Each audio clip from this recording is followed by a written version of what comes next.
Here is the final presentation of the resume that Abby and Maddie created together.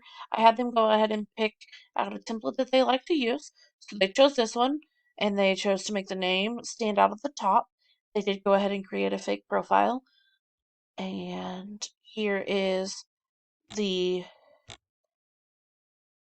information. They kind of made up some different things.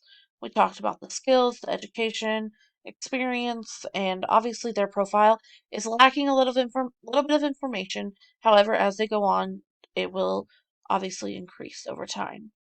And then they did go ahead and put me down as a reference and their educational goals that they have. So they wanted to go ahead and get those on there, and then we were able to conclude the lesson, and they had a lot of takeaways with that. And I hope you enjoy this.